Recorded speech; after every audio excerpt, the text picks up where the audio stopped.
So today is February 15th, and I'm going to review last week's trades.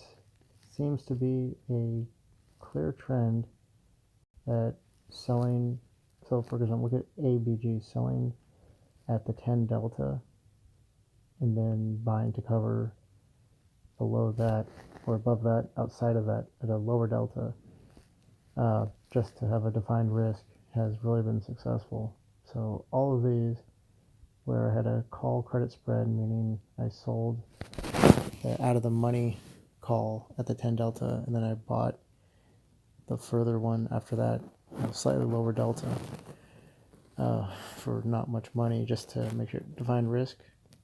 So look at ABG, 62% return. Let's skip over AEIS. That's a iron condor, which still did okay. The 50 put short and the 55 call long, both at the 10 delta. So you can see each one of those was 90% return.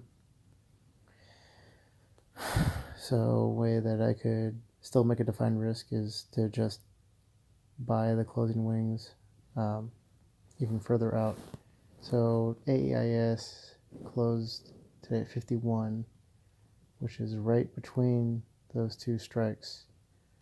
So having the 10 delta worked out well. If I had a 20 delta, it probably would have been in the money for the put, and that wouldn't have been successful. So I could probably bias it down, meaning bias it so it's a lower put, lower call, because most of these drift lower, more towards the put.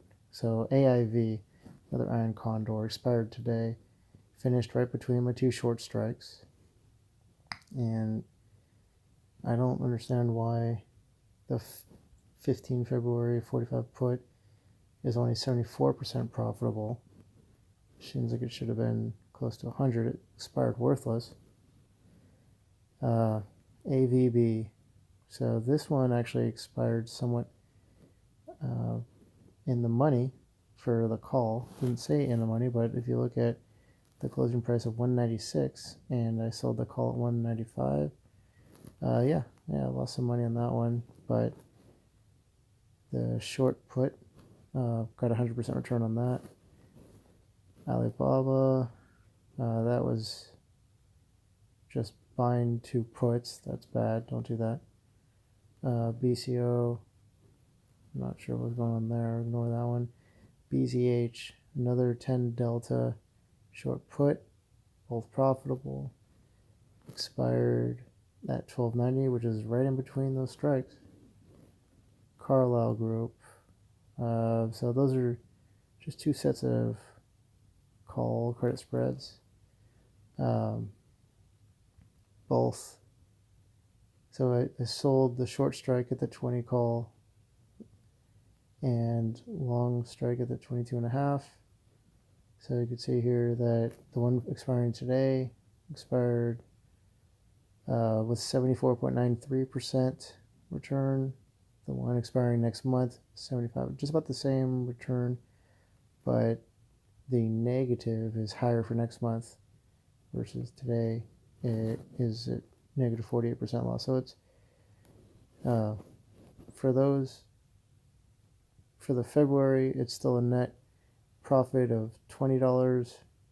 For March, net profit of 39. So if you look at by raw numbers, March later expiration worked out better.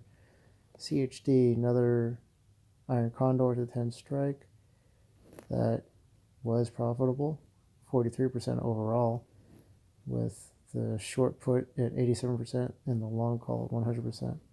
Cummins, that is another credit spread that did not do as well because it closed at 155.47. It's between the strikes, but that 157, I lost money on that long call. But I mean, that's to be expected. Nevertheless, the mark price for that call is 0.07. I paid 0.75, and the short call is right at the money, so it ended up being 55% profitable for the short call and overall negative 0.65 for the credit spread. For Centene, the two short strikes were profitable. However, yeah, Centene closed at 64.97, so the put that I bought, that should have been in the money.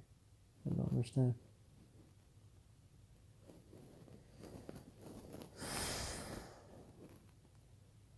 Some more profitable iron condors, except for Estee Lauder, L Brands. The call that I sold was 922% in the red versus the call that I bought, which is right at the money, profit of 158%. So Estee Lauder just really skyrocketed, and that's an area where it would have paid to have a little bit more time. As you can see, Estee Lauder here just to the moon.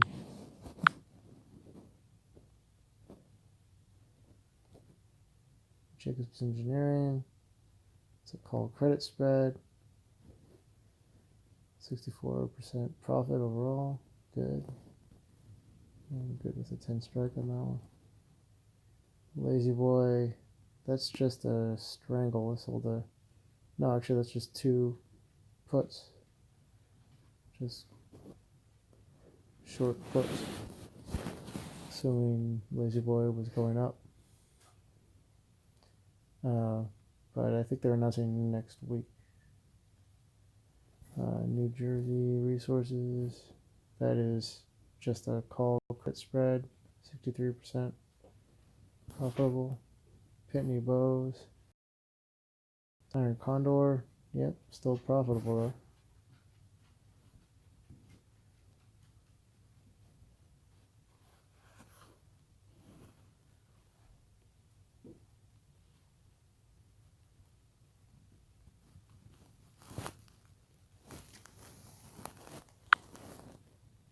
That is all.